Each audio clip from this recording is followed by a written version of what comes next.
Hi, I'm Lou, another episode of My Car Store. We're out in Scottsdale, Arizona at Cars and Coffee, and I'm here with Ed. Ed, what's your last name? Winkler.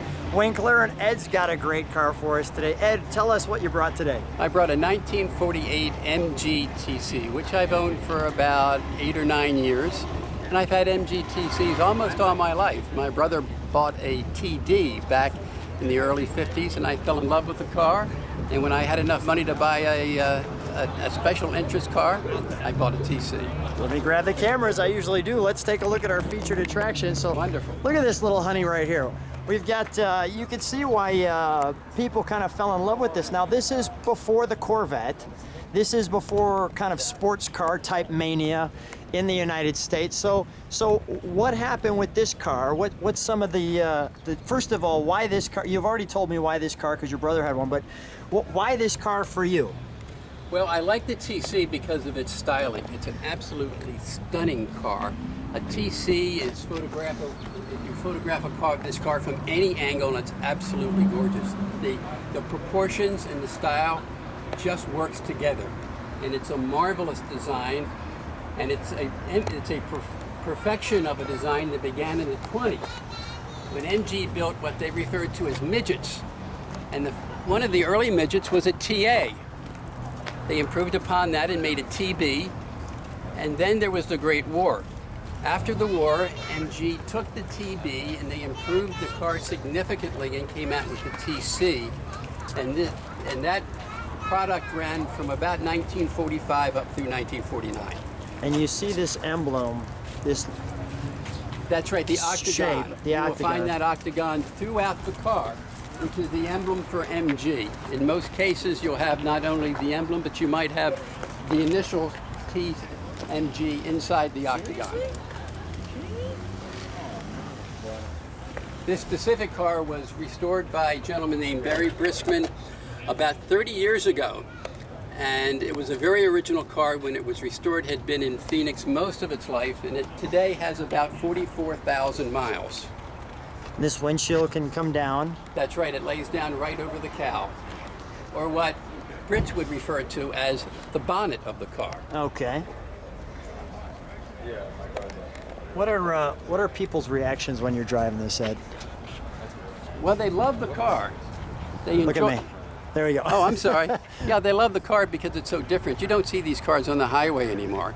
And when they see it, they're trying to figure out what it is. And of course, MG is no longer with us, at least not in the United States or in Europe for that matter. There is the name has been bought and it's manufactured by a company in China, so I understand. But certainly nothing like this car. So all thumbs up when you're driving it, people waving and... Oh, they love it, yeah. I just keep it off of the freeways, that's all. Yeah, okay. What is the... you've taken this car on some rallies and things you've shared with me.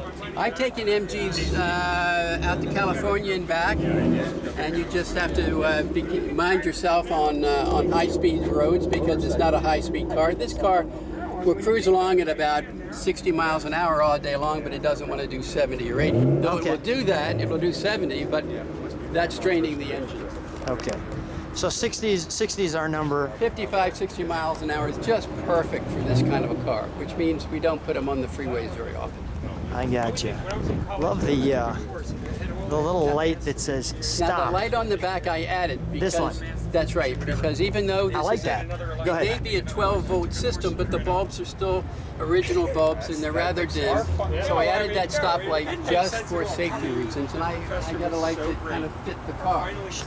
Ed, please share with me how that opens. When we refuel the car, we push down this tab, up pops the opener, and to lock it back down, we flip it down, and it locks right back down again. Let's open up the bonnet. I died in that previous car. The engine is about a 1250 cc overhead valve engine, so it's a modern engine for its day.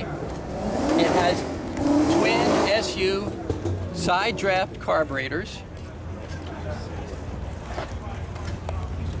So it's a small engine, but it's adequate for the car. This is a little can of oil that was an option that you would put on the car in case you needed to add a little oil while you were on the trip. This black box right here is actually an electrical, it's a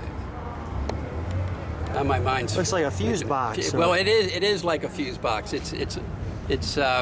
What are in these If I compartments? open this up here, this is where you keep your tools and your jack. Okay. Matter of fact, to take off the wheels, or in some cases to take off the radiator cap, I would use this. There's our logo again. And that's right, you see the jack and you see the tools. The battery is right here. And again, it's under case. Okay. So everything See is it. locked down. Okay. Let's take a look at the other side. And this was a voltage regulator, by the way. Voltage That's regulator. what that is. My mind kind of slipped there. That's all right. Let's shut this side. We'll open up the other side.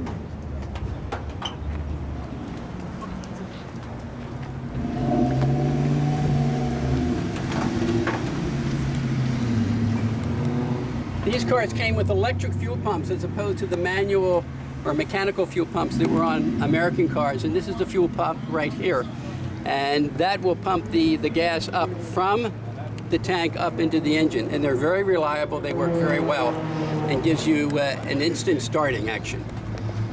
They've got a lot of, here's another MG There's another logo. MG logo, that's correct. And you can see down here on the plate, that's correct. You'll see the MG logo again with the number of the engine, which is an original engine to this specific chassis.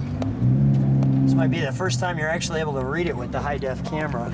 And let me show these tags here. And that translates back to the date of the manufacture of the car, which I've been able to trace and have records from when the car was built until present. Okay, we're gonna actually shut this side because I think we got a little more action on the other side. We'll open up the other engine compartment again and we'll start her up. I'd love to.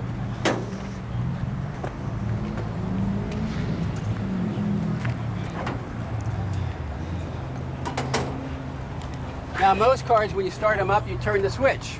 Well, you don't turn a switch on this car. You Okay. have to know how to start it, which is you turn the ignition on, which powers the car, and then I have a pull start over here, and I pull the starter, and there we go.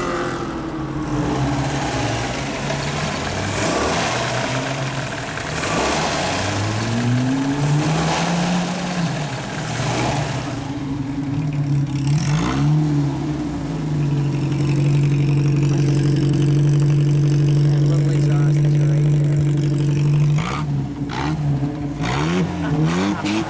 there. That's a great sound. All right, Ed, let's shut her down. You have to be agile to get in and out of the car.